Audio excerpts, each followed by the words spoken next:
Welcome to Sports Econ 101. For those of you new to our show, imagine a few guys sitting around a bar without the drinks, talking sports and business with you, the audience listening in. I'm your host, Edward Brown, along with my co-host, well-known radio sports personality, Bruce McGowan, and Vern Glenn of CBS affiliate KPIX-TV in San Francisco. And on this show, we discuss sports topics from a business perspective. In addition, we're going to be asking sports trivia questions where we're giving away vacations to the first three callers with the correct answer. Our phone number is 888-660-4495. Write that number down, 888-660-4495, because you're going to use that number to answer the trivia questions for 3 vacations given away during each commercial break. That's right, we're giving away 9 vacations during this show. Now, the vacations are not sponsored by the radio station, but by Lighthouse Resort and Marina. Check them out at lighthouse4fun.com. The vacations are free. Their only request, a $75 cleaning fee to cover housekeeping expenses. You can also listen to Sports Econ 101 on iHeartRadio, TuneIn Radio, and CRN. And today's trivia theme is baseball teams in the movies. And we're also going to have a special guest, Dr. Nick Pappas, to discuss, the dark side of sports. It ought to be kind of interesting. We'll get into a little bit of sexual deviancy, I guess, is part of the things he's going to want to talk about. Dr. Pappas was previously a collegiate and professional hockey player. And some other topics we're going to try to cover here. High school student section storms out with 1 second early, and it costs the team a victory. A technical foul was called. Is that fair? We're going to talk a little bit about that. Johnny Manziel wants to declare his eligibility in 2014. Think he's ready for that? Yankees paying a $28 million luxury tax. It'll be interesting to talk about that. No tailgating allowed in this year's Super Bowl. And this segment of Sports Econ 101 is sponsored by Pacific Private Money, providing mortgage investments that are currently yielding 8% or more, secured by real estate. It doesn't get any more conservative than that. Check them out at pacificprivatemoney.com. I personally have my IRA with them, and you will be happy with them too. Stay tuned. We're coming right back. You're listening to Sports Econ 101. Away we go. Welcome back to Sports Econ 101. I'm Edward Brown, your host, along with Vern Glenn. 2014. There you go. And Bruce McGowan. Is it really 2014? Unbelievable. It is, all right. Didn't you think we'd live like the Jetsons by now? Yeah, that's true. Yeah, where's my car that flies through the air? Yeah, you hit a little button, it turns into a briefcase, you walk around with it. And where's Astro to go, row? Spacely space rockets, Yeah, exactly. Astro. Okay. Beep up or pop up, and that means I love you. Is that song? Oh, that's right. From the Jetsons? Yeah. Okay, we have on the phone, long distance here in the cold weather, Dr. Nick Pappas, who's going to discuss with us the dark side of sports. Nick is back in, were you, Michigan, Nick? Yes, I am. What's the temperature back there? Nice 0 degrees. Oh, man. Whoa. The Arctic vortex has gotten them. Oh, you should be out here in San Francisco Bay Area, 62 degrees. I'm looking outside right now, and it's nice and sunny Oh, out it's here. beautiful. I just got out of the ocean with surfing. It was great. Well, you know, Bruce, somebody got to live there. There you know? go. Yeah, that's right. That's okay. Hey, Nick is probably doing a lot of cross-country skiing back there. That's not bad. Yeah. So, hey, Nick, I had a Dr. Pappas. How did you get involved with this whole idea about the dark side of sports? Where did the idea come to? Yeah. During my career as a collegiate professional athlete and coach, you come in contact with different things. You see things, you know things, and things that are soiling the athlete culture. So it kind of makes you aware that, some of the stuff that's going on is not always illegal, not always aggressive in nature, but, soiling the athlete culture, victimizing others. And myself as well as others, you come to the realization that, hey, this isn't good. This stuff needs to be exposed. People need to know about this stuff in an effort to, stop this because it's rampant in certain cultures. And you're talking specifically about things like the Joe Paterno situation in Jerry Sandusky. I should say. Which actually you were playing in at Penn State, weren't you? Yeah, I mean, I was an athlete that was one of 2 universities I played my college hockey at, and then I taught hockey schools for 25 years at Penn State after the fact. So I had contact with Jerry Sandusky and his group, the Second Mile. So I was well aware of that situation as it was going down and following it very closely because of the ties I had with the university. And when we're talking about the deviancy I reported in the book, The Dark Side of Sports, that I wrote, we're talking not only about coaches targeting young athletes, but the athletes themselves targeting each other as well as females. So it's a host of different sexually deviant / aggressive behaviors that are coming through when we're talking about these deviant acts. Does this have anything to do with power? And I mean, people that put themselves in relations in position of that kind of power over individuals, maybe imposing their will. You know, it does. That's an aspect of it. And when you're looking at underlying causes of this pertaining to the athlete culture, you can't just say, "Oh, here it is. This is one cause. We'll take care of this. We're good to go." It's multi-dimensional influences that are coming into play. So you got things like athlete privilege, this notion, this idea that, hey, I'm the star, you know who I am, you know, I make the rules. And when athletes are treated with this sense of entitlement, coaches as well, there's often an absence of deterrence or a lack of consequences, which gives these behaviors a green light to continue. You got a lot of masculinity displays going on, so guys are not only trying to prove themselves on the field, but it turns into sexual conquest in the locker room, with the locker room talk, and guys trying to one-up themselves. You know, you got heavy alcohol consumption here going on, where it's not just a six-pack, and guys are drinking 10 to 15 drinks plus, and when you're that intoxicated, anything goes. In addition to the peer pressure that guys are, competing against each other off the field for how many hookups can we have here. So there's a number of different factors coming into play with this stuff, in addition to the sexually available females that are following these teams in rampant fashion as well. You know, we haven't seen it just in the athletic world.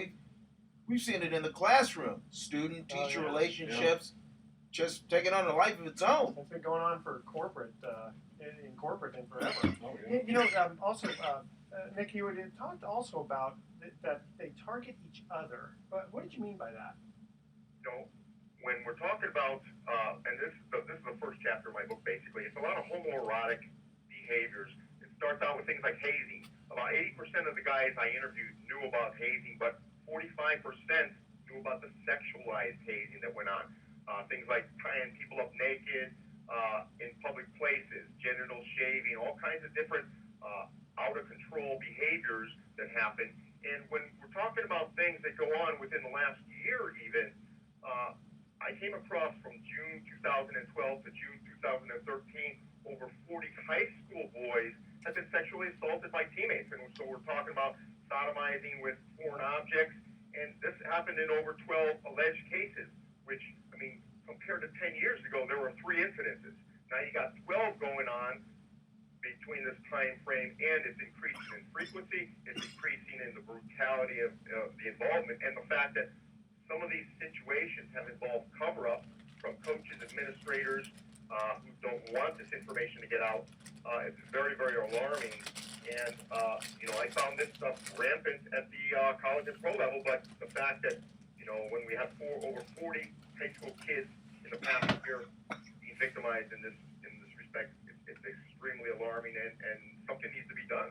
You know, I have a question. How did a guy like Jerry Sandusky do what he did for so long, and so many people allegedly knew about it, but nobody did anything? And Paterno, of all people, who ran such a clean ship, was it just with him, he had such a deep relationship and a friendship with this guy that he just kind of couldn't handle dealing with his deviancy and just sort of overlooked it? Or what happened there? Because you were close to this situation. Obviously, we've read a lot about it, but I just am still absolutely astounded that this guy was able to do this for years.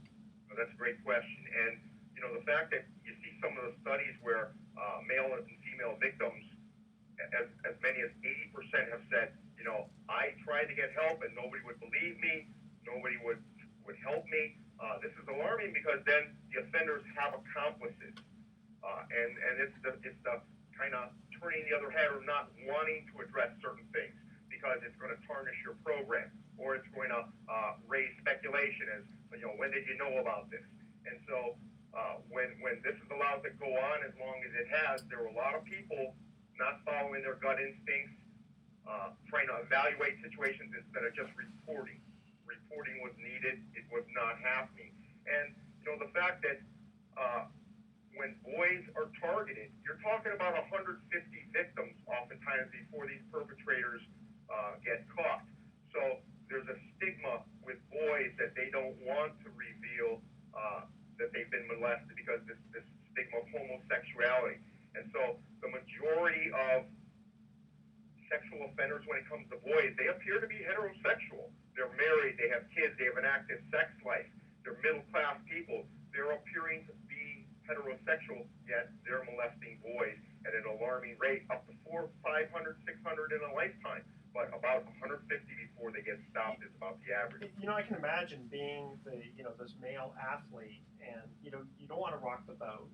You don't want to have a situation where you get the coach fired and everybody kind of looks at you, and even if you're the victim, sort of this, well, wait a minute, you just got rid of our coach because of it. You know what I mean? And I understand it's not right. I'm just saying that I can sort of imagine internally like what it would be like to be that athlete. And that's going to be really hard to just come forward. In the Graham James situation where the NHL players came forward, Sheldon Kennedy, Theo Fleury, where they were molested by their coach, Graham James. This is a very charismatic guy who was a big-time coach, winning championship after championship. Yeah. And, there was constant talk before these allegations ever came out about this situation. So that was kind of the joke of the league in the Western League in Canada, where the juniors were the stepping stones for the pro leagues. That was kind of the long-standing joke. I heard one person say, I heard these rumors for years as a media person with one of the teams, but nobody ever, followed up on it and took it seriously. And then this comes out, and people are like, hey, we've known about these rumors. Hey, Nick. Why didn't anybody do it? Nick, we're going to cut to a commercial break really quickly here. Stay with us. We're in the studio on the phone with Dr. Nick Pappas, who's discussing his book about sexual deviancy in sports called The Dark Side of Sports. Here's our first trivia question, and again, the theme is baseball teams in the movies. In the movie Little Big League, which Major League Baseball team was featured?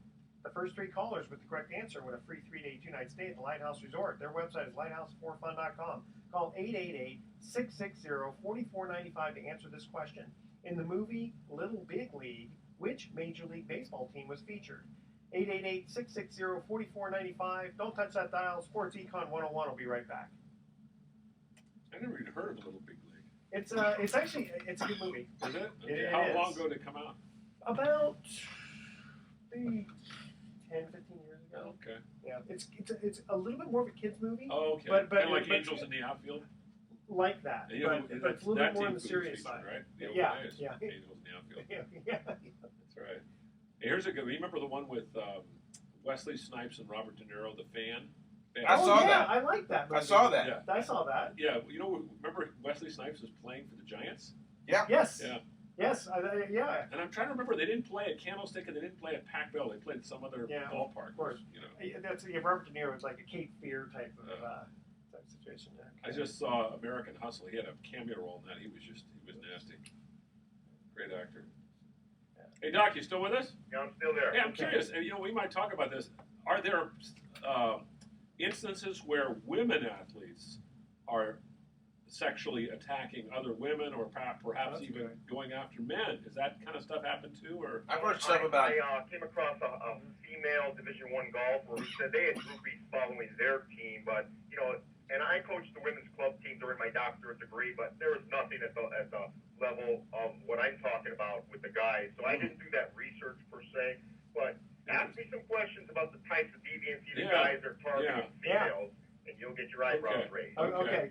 We'll let Bruce ask you that. So the types of deviancy you're talking about. Yeah. Right? What was most alarming in my research? Okay. Okay, if I ask you about the Bernie Fine charges being dropped for lack of evidence? With the Syracuse situation. Right. That's kind of distant now. Jameson. That was a hard one to put a handle on. Why that? There was he said, she said type of stuff. Yeah. That I can't say much about that. I'd be more interested in talking about Jameis Winston. With this because it's just coming out. Oh, the rape. Yeah. Yeah, and it's like, why did it take so long to come to the surface? Okay, now who are we talking about here? Well, Jameis. The Heisman Trophy winner. He just won for Florida State last night. The quarterback. Okay, right. Yeah, he had rape charges brought up against him, but it took her forever to come forward. And then when they dug deeper, they were like, 2 samples in her underwear from 2 different dudes, and That's like there were Probably holes she that was were just embarrassed by the holes whole that thing. were punched in her She was her probably- allegations. Poor thing was probably drunk and didn't even know who did it. Now he says it was consensual. Yeah. Oh, he Yeah. says he did. That, yeah. Oh yeah. This Yeah. reminds me of the Duke lacrosse thing. Oh Remember yeah. that? And remember that girl was the whole thing was made up, right? Yeah, was she That was made same up. same? Yeah. Yeah. Yeah. Those poor guys. I know you just stigmatized. ruined, yeah. So it'd be kind of interesting to talk about that kind of stuff. Okay, ready? Here we go. Excuse me. Welcome back to Sports Econ 101. I'm Edward Brown, your host, along with Vern Glenn. Hello, America. And Bruce McGowan. Hello there. We cut to the first commercial break. We asked this trivia question. In the movie Little Big League, and again, the theme is baseball teams in the movies. In the movie Little Big League, which Major League Baseball team was featured? Got Anybody know no that? clue. I'm gonna go. Was it the Minnesota Twins? Yes, it was. Very It's the good. Minnesota I just Twins. remember a movie like that, and Yeah. the Twins were. The Pulled it out of his Minnesota hat, too. Twins. Very good. Very impressive. Okay, we're on the phone here with Dr. Nicholas. I still got it. Yeah, Dr. Nick Pappas. You never lost it, Vernon. You never lost it. Who is? We're talking about the dark side of sports, and Bruce wants to come right in with a great question here. Well, I just want to know what kind of you mentioned the different levels of sexual deviancy that would surprise us in athletes. Can you talk a little bit about that specifically? Because there are so many different types of behavior within that area of deviancy. What can you get a little more specific about that? Sure. When we're talking about deviancy, first of all, we're talking about the more squalid, perverted type of stuff that are not always illegal. Definitely they soil the athlete culture and they act as stepping stones to illegal behaviors that include sexual aggression and sexual assault. So when we're talking about some of the more surprising deviant acts that I come across, and the big message in all of this that's rampant at the college and pro level is everything I found at the college and pro level begins at the high school level. So there's a huge message there for parents right off the bat. But one of the things is the different types of competitions and contests that athletes will have to have sex with women. 75% of guys knew about this, a third of them participated. So we're talking about how many females we can hook up within a 24-hour period, a week, a semester, a season. Targeting different physical characteristics of females. They can be blondes one week, brunettes another week. And they can become very cruel competitions as well when you're targeting some of the heavier set females. And we're talking about guys getting involved with elaborate point systems, spreadsheets, charts, all kinds of rules, and very alarming as far as what goes on with this.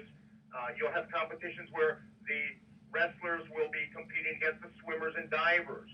So it's very alarming with the types of competitions guys will have to compete at sex. And do the coaches, how knowledgeable do you think the coaches are on these the competitions? When it comes to this behavior, there are coaches that know absolutely everything that's going on within their team, and then there's coaches that know absolutely nothing. It's like they're putting their head in the sand, but they can actually then say, I don't know what's going on, and look the other way to these types of behaviors, which are rampant.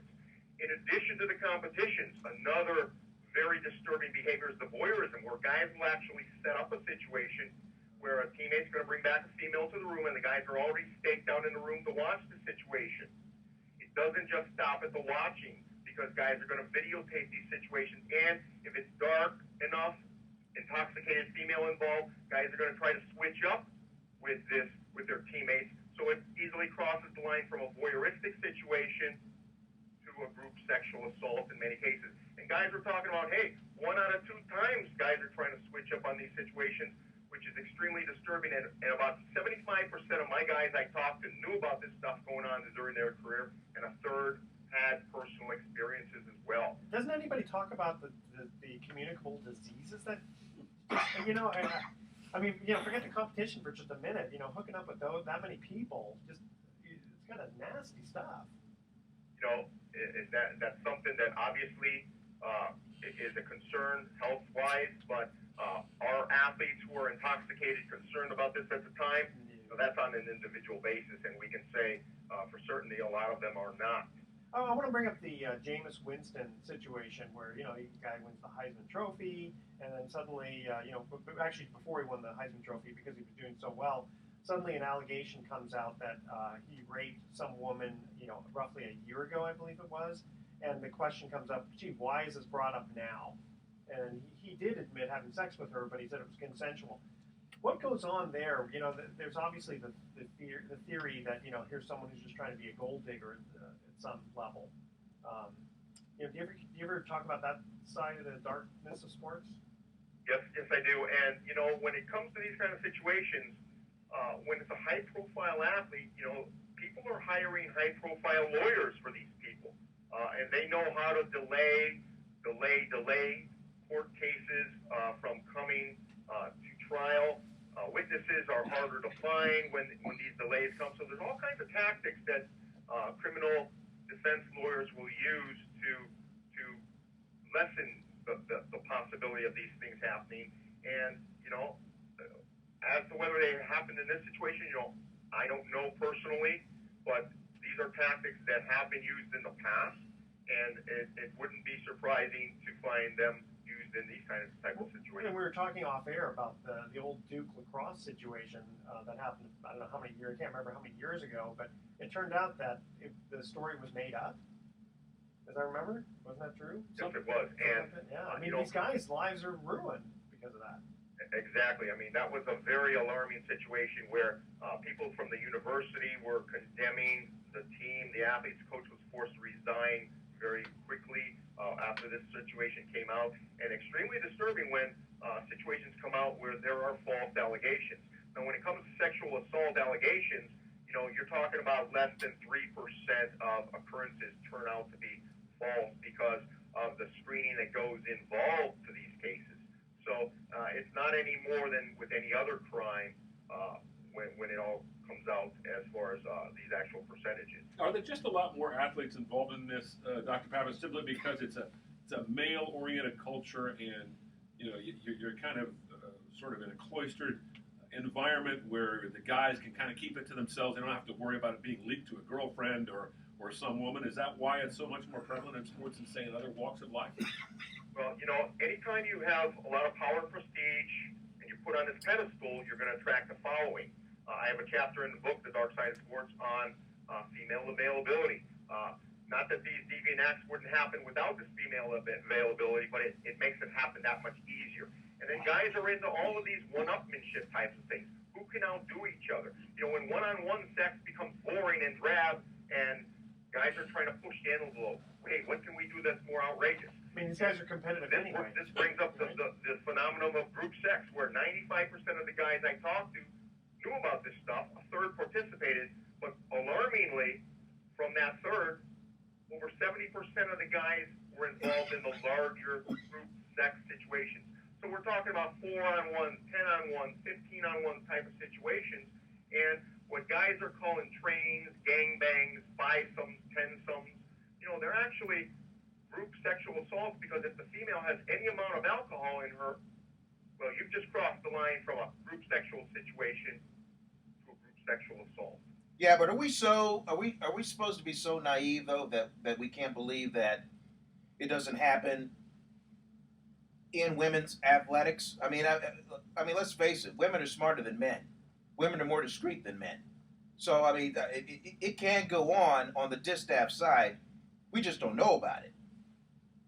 I didn't do the research to answer that kind of a question, so I can't say. Now, I did coach the women's club team at Ohio State and have talked to various female athletes. From the people I've talked to, the kinds of situations that are going on with the males and the levels of promiscuity, they're going through the roof, whereas I didn't find that among the female athletes. Not to say that it isn't happening on certain teams, but just from the research I did pertaining to the athletes, I can only speak about what I found with regard to the male athletes. I was going to say, it's interesting you bring that up, because years ago, this is probably in the early 80s, I used to date a woman who played volleyball at the college level, and she said that there were guys that would somehow get themselves ingratiated with the women volleyball players who were like, whether they were groupies or hanging out at the games or going through the sports information department. But she said it was interesting because the women were pretty sharp. They knew what these guys were all about, and they would see them. And I can't remember the word she used to describe them, but the gals on the team were smart enough to stay away from them. But she said it was really bizarre, and usually a couple of times a year, these guys would show up, just some young guy, a student, or maybe somebody who lived in the community, and try to get in good, and they could tell something bad was going on. So I'm wondering if you've ever run into women athletes who have had that kind of experience. No, I haven't. I remember the one female Olympic runner, and I can't think of her name offhand, where she got into prostitution, and obviously dealing with personal issues with that. But I didn't do the research pertaining to females, so I really can't speak too much about these kinds of situations. But it's very possible. After speaking with the one Division I golfer I did, when there were groupies that were males following her team, that's probably going to happen in other teams. I know it sounds funny, just male groupies hanging out. It is kind of strange. Dr. Pappas, Yeah. okay, we're going to have to cut you off here pretty soon. Before I want to remember to ask, how do people get a hold of your book? Well, my website, www.drnickpappas.com, has links to Barnes & Noble, Amazon, so it's available on the website. There's also different resources that people can look at pertaining to this topic. And, the big message is for parents, hey, everything we're talking about that is rampant at the college and pro level begins at the high school level. So parents that have athletes, parents that have daughters, please educate yourself as to what's going on so that you can take the steps to make sure it's not happening in your home with your athlete. Yeah, and Doc, the woman you were referring to was Susie Favor Hamilton, the most decorated NCAA track star in the history of the game, and she was an Olympic runner, successful, and then decided to become a Las Vegas call girl with her husband's blessing. Oh, wow. Okay, Dr. Nicholas Pappas, thank you very much for joining us on the phone here. Thank you very much for having me on. Okay, we're going to really quickly cut to our second commercial break here. In the movie Major League, which Major League Baseball team was featured? This is an easy one. That's an easy The first three callers with the correct answer win a free 3-day, 2-night stay at the Lighthouse Resort. Call 888-660-4495 to answer this question. In the movie Major League, which Major League Baseball team was featured? 888-660-4495. Don't touch that dial. Sports Econ 101. I'll be right back. Let's see, Tom Berenger was in that one. Berenger, Corbin Burns. Martin Sheen was in that one. Dennis Haysbert. Charlie Sheen, I'm sorry. Dennis Haysbert was in that one. He played the guy who had the witch doctor stuff. Mm-hmm. Who else was in that one? Had a great cast. Yeah, it did. Wesley Snipes. Wesley Snipes. Wesley Snipes. Willie Mays Hayes. Willie Mays Hayes. He's love that. Wesley Snipes was in 2 baseball movies, as was Charlie Sheen. He was in 8 Men Out also. That's right. Along with John Cusack, Mm-hmm. Gordon Jump, David Strathorn. That was a good movie. B.J. Sweeney. Really captured the period. Yeah, they had some really good character actors. Michael Rooker always played a bad guy. He played Chick Gandil. It's funny, Chick Gandil walked away from that with 10 grand, invested his money very well, and ended up buying a farm out here in the West Coast and lived very prosperously for the rest of his life thanks to cheating. All the other guys ended up getting screwed except for the pitcher. What's his name? The one that David Strathorn played, Eddie Seacott. Oh, yeah. He ended up also with 10 grand. That was definitely a serious. Serious. How did you hook up with that guy? One of these websites where you can look up for people. Interesting. Yeah, it was kind of interesting. Interesting stuff. And yeah, that's a true story though. That gal I went out with, she said, "Oh yeah, these guys they hang out." She goes, "We see them, and not very often, but she goes, we see them, and we kind of band together." Yeah.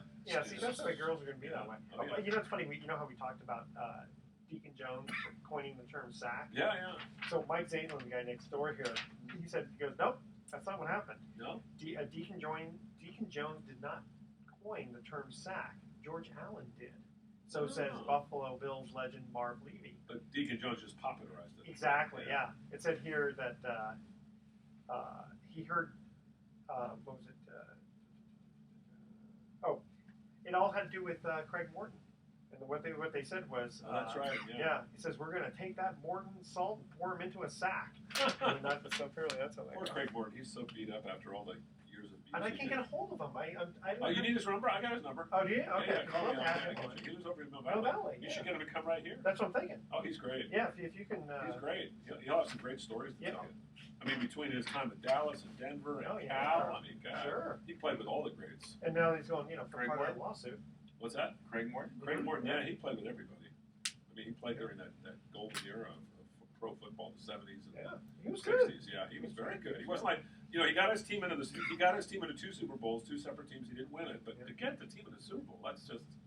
But he was with the He Cowboys. was with the Cowboys when they won. He wasn't the quarterback. Yeah. He was the backup then. Yeah, he and Staubach took the job away from him. Yeah. Oh, and next week. Next week we've got John Bella. Oh, great. Is he coming in here? Yeah. Oh, fun. Don't know. If he may call. He's a good storyteller. Yeah. He's fun. Yeah, he is fun. Okay. You guys ready? Yeah. All right. You ever want to do Freddie Biletnikoff? Let me know if Freddie loves it. Please. Yeah. Let me know. Yeah. You call me or give me his number, whatever you want. Sure. Yeah, it'd be kind of fun to have. Vida Blue's another guy I can get you. Okay. Vida's great. Yeah, because I got to line people up for the. Oh, the yeah. future. Yeah. Vida'd be good for around spring training. Yes. Yeah. Perfect. Okay, here we go. Welcome back to Sports Econ 101. I'm Edward Brown, your host, along with Vern Glenn. Yo. You okay now? Coughing a little bit there, but you poor guys. I'm battling He's it, man. battling. Okay. He's been on the road. Got to with tape up and play hurt. Yeah, you've been on the road with the Raiders and the Niners and all those cold weather sites, climbing into airplanes. Yeah, it's like being on a giant petri dish. But to jump on another plane again. That's where you get sick. I got to Carolina. I got 49ers, Panthers, and I'll be flying out to Charlotte, North Carolina. Is there a song that James Taylor used to sing, "Going to Carolina"? In my mind, I'm going to Carolina. That's right. Sweet Carolina. That's Neil Diamond. Neil Okay, Diamond, never mind. That's the Boston Red Sox theme song. Oh, that's right. Yeah, That's right. yeah. And I forgot, we're also in the studio here with our other co-host, Bruce McGowan. Thank you. Okay. All right. So here's the trivia question here. Again, the theme is baseball teams in the movies. This week in baseball. Remember that? Oh, Mel Allen. Okay. That was before ESPN. Okay. In the movie Major League, which Major League Baseball team was featured? This is an easy one. Brucey? That's the Cleveland The Indians. Cleveland Indians. And who was the announcer for the Cleveland Indians? Bob Uecker. Bob Uecker. Yeah, who just a bit outside. That's and who was right. the manager for that team? It's fine. I don't remember his name. Tom Berenger, the actor. No. He wasn't Wasn't it? the Oh, manager. He was the star. catcher. That's right, he was Yeah. the catcher. It's Wesley the guy Snipes was also in there. Yeah. Willie Mays Hayes, Charlie Sheen. No, the guy Charlie who Sheen was wild. Deep voice, like he had Yeah. a mustache. Charles Sheen was Wild Thing. The Wild Thing. That's pitcher, right. yeah. That's right. Yeah. Okay, so boy, that was very serious. We usually have all kinds of fun levity here on the show, but that topic was very serious. Very dark. Very dark with the Yeah. sports there. A buzzkill. Yeah. Okay, let's get back into having fun. Yeah. First of all, my brother pointed this out to me. The 49ers, if you look at all the they had 4 losses this year. Yep. They were all to teams that are in the playoffs That's right. now. That's Mhm. right. No, they didn't. New Orleans, Carolina, Green. Who are the other Seahawks. two? Saints. Seahawks and Saints. Yeah. Exactly. And 2 of those games they could have easily won. And by the way, Tim Tebow finally landed his job, and he predicted Florida State Seminoles would beat Auburn 35-31. Wow. He wasn't even close. 34. Florida won 34-30. Yeah. He was off a full That was point. that was a great game. That was good. That was. I mean, I didn't I really enjoyed it. pay that much attention to it at first. I was watching it and going, man, this is something else. I did enjoy that. Yeah. First team to come from 18 points down to win the BCS, the final That's a great BCS as we go to a playoff system next year. Oh, very Yeah, good. that's Very right. good. That's going to be fun. Yeah. Johnny Manziel may declare I guess he did declare his eligibility for 2014. Do you think he's ready? I'd love to see the Raiders get him. The Raiders need a quarterback. Bring him in. He's NFL ready. Yeah. He can make all the throws. Boy, wouldn't he be fun in Oakland? I mean, He can of run course, any He'd offense. probably get run out of. He'd probably get knocked down a few times. But Is it me, or does he seem kind of small? I mean, I know he's about 6 feet, 6 feet, 6'1". $150. But he's such a great athlete. No, he is. I mean, he may turn out to be a bust. Who knows? Some of these guys don't make it in the pros. And I always wonder about that. The risks of staying in college. Yeah. You can get hurt, and it could be over. Yeah. In theory, I guess you could always kind of do. Didn't Steve Young go back to being to get his law degree? He He did. did it. Yeah. A lot of guys go back later on. Why not? I mean, you can go back and get your degree. You got your money. You got your time now. Why not? I mean, if I was playing pro football or college football, I was a top player. I'd have to think very long and hard about holding on to my eligibility and playing another year. Because as you mentioned, you get injured, your career is shot. Yeah. Of course, you go to Stanford, you get a Stanford degree, and you don't need a career in football. That's true. Well, the other thing is, if he comes out a little too early and he just kind of backup quarterback, and he never really kind of gets to the point where people see him as a mature. I mean, there's a lot of risks on that. That's good. But it's probably good. I saw this a couple of weeks ago, and I wanted to bring this up. I don't know if you guys saw this. A high school basketball student section stormed the court with 1 second to go, and it cost the team the victory because they were given a technical foul. The other team was allowed 2 free throws, and they made it, and they won by 1 point. Somebody better tell them to tell time. Yeah. You know what, though? Stormy went at zeros. Yeah. True, but okay, should the home team get penalized in that situation? And what if they were actually plants, right? Let's say they weren't a home team. They could have been the away team. They stormed it anyway. It's a good possibility. I just don't think that's fair to. Could have been plants. That's right. You never know about that. Yeah. What's the other? They do that. I guess what. Fix. Yeah. Well, in pro football, if it's too loud or something, they'll do certain things to penalize the home team. Well, the fans can make as much noise as they want. They can't do Not anything. because it's too loud. No, but there was something else. Fans throwing stuff on the I can't throw batteries and stuff like that on the field. Yeah. I remember the 49er fans back at Keysar when I was going to games back in the 60s. They would throw whiskey bottles out of the field. And one time they hit Armand Terzi on a official, and they had knocked him out. Literally knocked him out. He was out cold. Yeah, Whiskey bottle in the head. Yeah, those fans at Keysar were nasty. That'll hoit. Of course, there were a lot of bars right around in the neighborhood there, so they got well fortified before the game. Yeah, really sneak them in. Yeah. Okay, the Yankees just paid $28 million in luxury tax. Good. Okay, They should. So don't they pay every year? They Yes. should. Okay, now get this. Since the tax started 11 years ago, they have paid $253 million of the total $285 million. Wow. They paid 89% of all the fines out there. Who's paid the rest of it? The 11%. It's just been spread out. Dodgers. Red Sox go over, the Dodgers go I over. bet you the Giants have had to pay a few. But do you think the A's? No. They probably get a refund. They never spend money on that. No. So now, who said the Yankees are just trying to buy a pennant, huh? Yeah, come on now. That's They're getting the best talent available. Okay, so now moving on here. No tailgating allowed at this year's Super Bowl. What? No. Are you serious? Yep. Nope. Why? Can't even get near there. I mean, you Why? can't. That's right. That's right. You can't even get near there. Why can't you have tailgating in the parking lot? Which I'm surprised. With the snow potential, they may not want to do it anyway. Yeah, but still, why? What's the big deal? Well, There's a lot of NFL security, especially since 9/11. What are they worried about terrorists that are going to become? No, I don't think it's terrorists. I think it's just the typical drunk people. NFL is so they are so mamby-pamby about that. Yeah, they got the tight sphincter. Well, it's collectively. I love this part. It says here, the committee CEO says you'll be allowed to have food in your car and have drink in your car. But you can't step outside your car and drink. Very close. Okay. Yeah. It says, and provided you're in the boundaries of a single parking space, you'll be able to eat or drink next to your car. However, you're not going to be able to take out a lounge chair. You're not going to be able to take out a grill. Oh, I see what they do. They don't want other people having their parking stalls taken away. That's what they're doing. That makes sense. I mean, if that was the only reason, but I don't know. That would make sense. I think it goes beyond. Because if you ever go to a game of Candlestick, it's impossible to find it. I go there and they give you the media parking, but you park with the hoi polloi, and you pull in, and there's no place to park, and you ask somebody, please move over. Hey, we're having our lunch here. We're having our tailgate party. Yeah, but I got to cover this game. That's your trouble, buddy. Yeah. That's your problem. Too bad. Well, they're not even. Get this. Fans will not even be allowed to park and walk to the East Rutherford, New Jersey Stadium, nor will they be able to arrive by taxi or limo. No, you got to. They want you to shuttle in. That's it. The only Yeah. vehicles with parking passes will be allowed near the premises, but it says the only two other options for fans is to have a charter bus called the Fan Express, which is going to cost $51. What? Yep, and pick up and drop off passengers at 9 locations around the region. Hey, I got to ask When one we question. covered the Super Bowl, Yeah. you couldn't park within 6 blocks of the Superdome. Yeah, that's true. We ended up having to take a cab from the hotel, and the cab would take us up to a certain point, and then he was like, well, that's it, man. I can't even get any closer. They got the sawhorses, they got the streets blocked. It's a nightmare. It's only and for the media, there's only one way to go in, one entrance, and that's it. That's it. Hey, I got to ask you, Vernon, because you travel around a lot and go to different venues. and I would think you probably would walk through the parking lots sometimes on your way to the game. I do. Do you ever talk to the fans, and if so, who has the best tailgating fans in the league that you've run into? Wow, tough to beat the Giants. Really? Speaking of the Meadowlands, now, yeah, in a regular season game, you can tailgate, but I saw the Giants. I mean, these guys, Bruce, these guys are pros.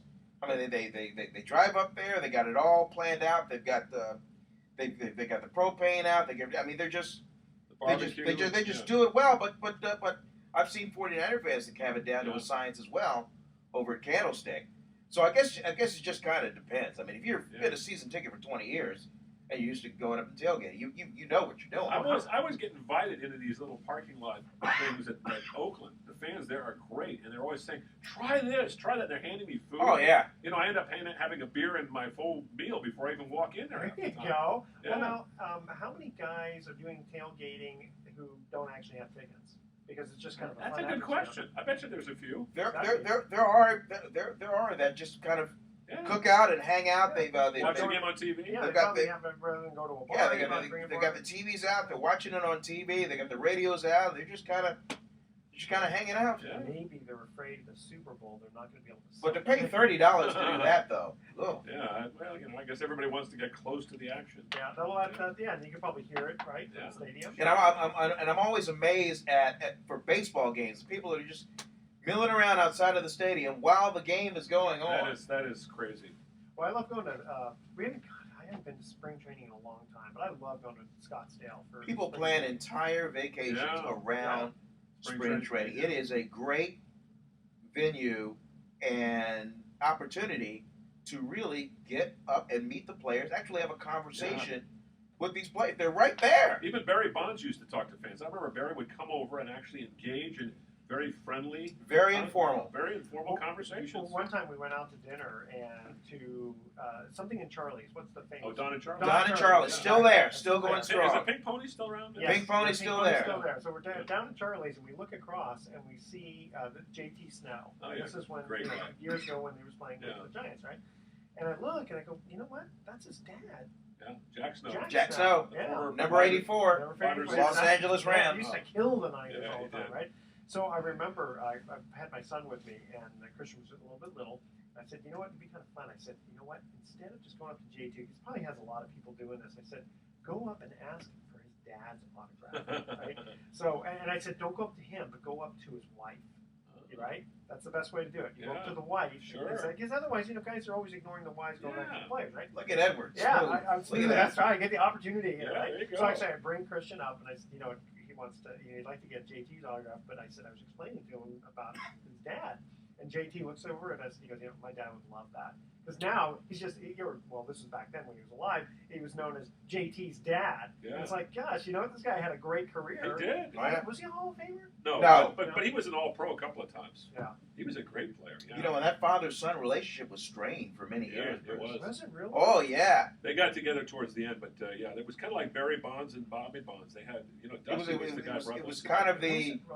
It was kind of like Marinovich, almost like. Yeah. I mean, it was a very overbearing dad. Yeah. Who was just on JT. I can imagine. He wanted to play. Did he want JT to play football? JT was. JT was a really good quarterback in high school. Yeah. And but he played baseball too. He was great. He was a terrific pitcher in baseball. But don't Cecil Fielder and Prince? They have a strained relationship. Too. Yeah, but that's got nothing to do with. I think it's his relationship with his mom, isn't it? Didn't Cecil leave the mom when Prince was a kid, and that created some stress? I think no, Cecil didn't approve of who Prince married. That was it. Yeah. Okay, yeah, that was it. See, Oh, boy. Women will do that. Too, Let's just say it wasn't the complexion to make the connection. Yeah. That was the problem. Okay. It's usually the mom though that's the most critical, and the dad's always like, "Oh, I like the girl." Yeah, exactly. Because my dad fell in love with my wife. He said, "Oh God, you better marry this woman," Yeah, if you don't, I will. No, I'm just kidding. Okay, we're going to cut to our third commercial break here, and again, the theme is baseball teams in the movies. In the movie Rookie of the Year. I wasn't gonna bring up like the Naturals, the Knights. I wanted a real baseball team, and I was gonna, pride Rookie Yankees. of the Year. Okay, so there's a movie called Rookie of the Year. Now this one's How long ago did this come out? this is again probably about 15, 20 years Late ago. 90s. Yeah, and it's kind of a kids movie. This one's a little bit more of a silly kids movie. But in the movie Rookie of the Year, which Major League Baseball team was featured? And this is the one where the kid breaks his arm and he ends up becoming a pitcher, a major league pitcher at age 14. So it's got it's a cute kids movie. First three callers with the correct answer win a free 3-day, 2-night stay at the Lighthouse Resort. Call 888-660-4495 to answer this question. In the movie Rookie of the Year, which Major League Baseball team was featured? Don't touch that dial. Sports Econ 101 will be right back with some closing comments. I have no idea. I think it was the Chicago Cubs. Yes! You're the man! Chicago Very Cubs. good. Rookie of the Year. I never saw that movie. Rookie of the Year. That one, again, it's... Who was in it? I'm not sure if that... No one that you would just Kind of immediately go, wow, yeah. Yeah. It's like a sort of an obscure cast of characters. Yeah. By the way, have you guys seen American Hustle yet? No, I haven't. Good film. I- Did you get? I've Did you seen. get it in the mail? For some reason, because I'm an AFTRA, I get all of these videos. Yeah, of I got Dallas Buyers Club in the mail. I got that one. I got Did you get 12 Years a Slave? 12 Years a Slave in the mail. Yeah. And then I got Oh, we get because we're in the American Federation of Radio and Television Artists. Actor and SAG merged. And so now they give us all these the top movies. we get these movies. These first run movies. God, what did we just watch? We watched Captain Phillips the other night. Great film. Yeah. Was that good? Yeah. Was that good? Okay. Intense. Yeah, I bet. 12 Years a Slave is very, very depressing. And at the end of it, you the name hate, of it. you absolutely hate all the white people in the movie except for one guy, Brad Pitt, who's a nice guy. Oh. And there's He's always got to be a good guy. there's one plantation on him. He's okay. He's not like a horrible person. But this one guy is like, it's almost like he's a psychopath. And he gets into this fight once with the main character. And the guy's trying to defend himself. And the guy's flying at him with a knife. And he finally flips the plantation owner into some hog poop. And the guy gets up. He's like laughing. He's going, "Oh, that was a pretty good one you did there, buddy." You know, this guy is nuts. Can you imagine? You have to deal with a bad guy to begin with. Now this guy's laughing. I've seen I've seen almost all of Anchorman 2. Oh, is that pretty funny? Yeah, it is pretty funny. Yeah. And I've seen the first. Ron Burgundy, the legend continues. I've seen the first 40 minutes of Wolf of Wall Street. That was good. Oh, I heard that was You know very what? good. Okay, I'll tell you because I wasn't in the penny stock business, but I had clients who were. I mean, I was right in the trenches with that stuff. That movie was very accurate. Really? Yes. Wow. So that character is a compilation of different people that. But how does that how did that work? He's on the phone, Yeah. and he's selling a guy who wants to get rich fast. Penny stock. The guy said, "I'll give you $4,000," and he makes 50%. Yeah, because what he's doing is he's selling the guy, instead of being a dollar a share, he's selling it to him for $1.50, let's say, and so Wolf is pocketing the other 50 cents. So the guy doesn't Not know telling that the he guy really this, should of be course, only yeah. paying like $1 plus maybe a So he's small basically commission. why would you screw over your clients? Because he though? Greed. makes a lot of money. Greed. I know, but I mean, doesn't he get found out eventually? Oh, he does. Oh, Yeah. yeah. I mean, that's why all these penny stocks, Yeah. they have these huge margins. Commodities same Yeah. way. When I remember talking to this one lady, their commission was 33%. I Jesus. said, wait a minute. I said, I've got to make 50% of my money just to break even. Yeah. I go, that's not good. No. You're going in. But how do people get so? How do they become so naive that they don't figure out what this guy's up to? Because the thing is, when you hear, hey Bruce, how would you like to buy this stock? Is only at 80 cents. And these guys are good. Oh, I mean, is that they're right? convincing. I mean, they're like, Listen, it's 80 cents. They're about to get this big contract, such and such. Oh, it's going to go to $2. Oh my God, 80 cents to $2. I mean, $2 is nothing for a. But how are they so naive to think that's actually going to happen? They really believe these guys? It's like the lottery. Yeah. People, somebody does win the lottery, but how many You people don't? never. My wife. It's a great thing about my some wife. people do make some money. My wife would never. I'm much more gullible. She would never be convinced about anything. You could Good hand for her. hand her a free vacation with no strings attached. She said, "I'm not going to take it." Well, because she's looking and going, there is Yeah. no free lunch. No, so she's convinced. Yeah, you can't get something for Yeah, nothing. no, she's that way. That's that's the way like when she is. I explain about like the deeds of trust. I mean, like, let me give you an example of one I'm trying to get. It's this house in Beverly Hills. It's 90210. Does that sound familiar? Mhm. There's a first deed of trust of $200,000. All this guy needs is another 200,000. So it's a second deed trust. So second, not as safe as the first, right? The house is worth 1.3 million. This is a really safe loan because even if it blows up, so to speak, I'm not the house blowing up, but even if things go wrong, the guy can't pay the payments, you could clean up, Yeah. right? So by the time I answered it, I'm not doing it on behalf of myself because I work with Mark, with doing these trust, is as soon as I got the email, I looked it over. I go, this looks good, and I emailed that guy back, and it took him 2 hours to get back to me. And he said, you know what? If someone else wants it, but if they don't want it, I'll get back in touch with you. So, but is it risk free? And the interest rate's 12.5%. So, it's a calculated risk. Is it risk free? No. I mean, the guy bought it at $650,000. He put $250,000 into it. He's a contractor. His financial statement himself is kind of like this, where that's the reason why he can't get a bank loan. Okay, that's the reason he can't get a bank. But the guy needs the money because he's doing some other stuff with it. So, one an outsider looking at it, now if your wife heard, hey, how would you like to earn 12.5% of your money, pretty safe? She'd go, I'm not interested because it sounds too risky. So when you explain it, you go, now it's a calculated risk. Is it risk free? No. The whole, earthquake could take everything down. You have to look at the outside of it, yeah. Yeah, you have to look at, how, like, what are the odds that it's going to happen? I mean, at some point you can go ridiculous. Like, being in the stock market really is, in some respects, a more sophisticated way of getting out into gambling. It is. It's legalized gambling. Yeah. It is. And you can make a lot of money in the market. I mean, now can get really ridiculous, but like there's let's say some FDIC fairly new bank comes up, or even let's say Wells Fargo. You've heard of Wells Fargo, right? FDIC insured, right? How do you know they're FDIC insured? Because the emblem? Yeah. Anybody can just buy an emblem and put it in the... Now, I mean, at some point you got to go, okay, that's a calculated risk. The odds are they're such a big bank, they probably really did pay their FDIC insurance premium. But I don't know. You know what I mean? So, everything you kind of weigh it. But those penny stocks do get... Interesting. I mean, that is really risky. When Cron had to file BK, the Young Broadcasting stock which was $40 a share at the time of the purchase of Cron in 2000. It had gone down to a penny stock. Wow. Well, if they go BK, usually that's What is BK? Bankruptcy. Okay.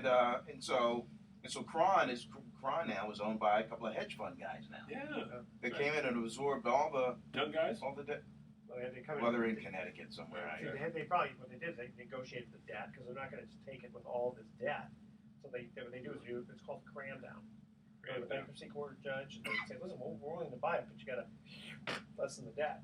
So unless you're secured debt. See, that's why it's so important to be a first mortgage or a second, something where you actually have real security. Credit cards, that's not secured. So the guys, these two hedge fund guys, do they have a name, a title for their company? There is, it is a company. Yeah. I cannot remember the name of the company. I mean, on your check it would say, something broadcasting. On the check it says Young Broadcasting. Oh, they brought the name too. Okay, interesting. Yeah. What was the other movie? Oh, Grudge Match. Grudge I saw Match, that with Sylvester Stallone. Yeah. Good. It was enjoyable because they did a little bit of Rocky and a little bit of Raging Bull. Was Robert De Niro on that? Yeah, Robert De Niro was in it. Yeah, he's the other old fart. Yeah, right. That's great. It was actually I enjoyed it. The guy. But the Wolf of Wall Street, I mean, it really sucked. It's really, and I haven't seen enough of it, but the Australian blonde actress who ends up his wife. Apparently the sex scene is unbelievable. Yeah, that's the thing. They have some frontal nudity in there. Yeah. It's quite the man's movie from that end of it. But she said in an interview, if you knew what happened in making that scene, I mean, she said it was the most unattractive, because it apparently was hot in the room. I guess there's a dog that's involved in the scene, and bestiality, huh? and they put the dog was like nipping at his feet or whatever. Yeah. Anyway, they were having sex. They got dog food, and they crammed it right around DiCaprio's feet. to get the dog to. And so she said, not only is the room hot, the room smells like dog food. And the dog is nipping at her Yeah, feet. you got cameras everywhere. Yeah. That's funny. Yeah. You know, I understand they put on these what are called body gloves when they do those nude scenes, so that they're in case there's any. Well, she wasn't wearing a body glove apparently. She was, yeah. Because I wonder if the male actors ever get like a little excited. Of course, if you've got camera people around, it's kind of hard to get excited. But I asked an actress that. I said, wow. I mean, it's something like that. But yeah, and the director says, cut. Is there any temptation to just go back to the trailer and finish the job? And she said, well, you know, you would think that, but those sex scenes, it's like learning a dance. It's like we do this and then we roll over and do this, and it's completely choreographed. Yeah, I bet it is. It probably takes hours to do Yeah, it. because you know the guy. She said Hollywood hookups. I mean, they happen. Yeah. But nobody's, you know, nobody's gonna put the robe and they go quickly to the trailer and unless the trailer's moving. Yeah. Debbie does Dallas. Yeah, the whole porn thing. You have to have the cum scene where the guy comes. You know, hey, what happened? There's no cum shot. You know, remember that scene in what was the Call the fluffer. There was a Get him ready again. Yeah, there was a movie. I can't remember what movie. It was about 20 years ago. We are recording. With Melanie Griffith, and Craig Wasson played the guy, and he was watching. He was like a watcher, and then he has a sex scene in this movie. Where? Okay. Yeah, and he didn't come in the scene. I guess he came inside her, and the guy, hey, where's the cum shot? Hey, come on, we're not doing Last Tango here. This is the real, Where's the cum shot? Gotta be a money shot. Gotta be a money shot. Come on. Come on. Yeah. All right. 2 minutes to go. Anything next week, man? I got a couple of hard trivia questions. That seems easy, but they're not. Now this show airs this Saturday. Okay. So we should mention the football. We should talk about the NFL playoffs. Yeah. You know, do quick picks this weekend. This will be 1 o'clock, so the Niner game will have already been over. The Niner game's on Sunday. No, the Niner game is on Sunday at 1:30. At 10 a.m. Wait a minute. Now there's 2 Saturday games. Yes. So one's at 1:30. Oh yeah, that's right. They're at nighttime. Who's playing Sunday besides the Niners? It's the AFC games. Denver and isn't it Chargers Broncos? Chargers Broncos. Yeah, that's the afternoon. The Saturday it's Saturday it's Colts Patriots. Colts Patriots. And I don't know why Mike McCoy hasn't called me back yet. The other one is Seahawks. Seahawks and Saints. Pete Carroll hasn't called me back yet. He hasn't called you back? No, he hasn't called me back yet. Tell him you're a good friend of Bob Troutman and he'll call you back. Bob Troutman's his old coach. So I'm like, I know Bob Troutman. And he can't check you out and say, oh, he did. Because it's Bob tough. Dead. He can't verify it. Today would have been the day to do it because tomorrow they put the game plan in. That's true. Yeah, Thursday's not a good day. Or That's Wednesday. okay. We'll have to catch him next week. Right. Okay. Okay. All right. Let's do this. So there we go. Okay. Welcome back to Sports Econ 101. I'm Edward Brown, your host, along with Vern Glenn Hi. and Bruce McGowan. Yeah. Let's see. When we cut to the third commercial break, we asked this trivia question. The theme is baseball teams in the movies. In the movie Rookie of the Year, which Major League Baseball team was featured. Vern, you knew this one. The Chicago Cubs. That is correct. Did you see the movie? The Cubbies. Yes, I did. You did. Okay. That was kind of Cute little kids movie, yeah. Okay. Football. NFL playoffs, man. Playoffs. It's Go ahead, the take it away. divisional round, so we're down from 12 teams to 8. Who you picking? So we got a couple of Saturday games today. We got Colts Patriots, and we have Saints and Seahawks. Wow, can the Saints actually they've got their first ever road playoff win. That's right. Is it too much to ask for them to go to Seattle and Seattle's going to win. Seattle's going to win. And the Colts will lose at New England also. The Niners will beat Carolina. They will beat Carolina. That's a Sunday game. And then the Broncos will take care of San Diego. I know. You know, the Cinderella team of San Diego, I think it's overall. And my pick is Seattle against Denver with Seattle winning it all. Really? For the Super Bowl. That's my pick. I'm really moving ahead here. Wait a minute. So now who's Seattle going to play? They're going to play the Niners and they'll beat the Niners. Okay. Yeah. I wish they would. Oh, wait a minute. No, I'm sorry. Seattle. Oh, I'm sorry. Seattle will beat Denver, you said? Seattle will beat Denver in the Super Bowl. Okay. Denver will beat New England. Okay, that's Brucey's our pick. predictions. All right. What do you think, Vernon? I gotta think. I gotta think the Niners can't beat Carolina. They got to avenge that 10-9 loss on November 10th. Absolutely. But boy, going to Seattle, and beating that team. But I mean, they were flat out embarrassed the first time. But I mean, Put on a better show. they got to have a puncher's chance, huh? Yeah, Okay, they have a chance. All right, so there's our predictions for the Who are you playoffs. picking? Okay, I've got along those lines. Okay, thoughts for the day. With the money I'm making, I should be playing 2 positions. Who said that? Me. Pete Rose. You. And Pete Rose, huh? deep thinker Jack Handley said, to me, boxing is like ballet, except there's no music, no choreography, and the dancers hit each other. I like that one. Okay, tune in next week to Sports Econ 101. You'll see if we were correct with our predictions. We're also going to be discussing sports topics from a business perspective and giving away more free vacations for answering trivia questions. Thanks for listening. On behalf of our team, I'm your host, Edward Brown. We'll see you next week. Goodbye, America. So long. Should have said we're going to discuss sports topics with a sexual deviance.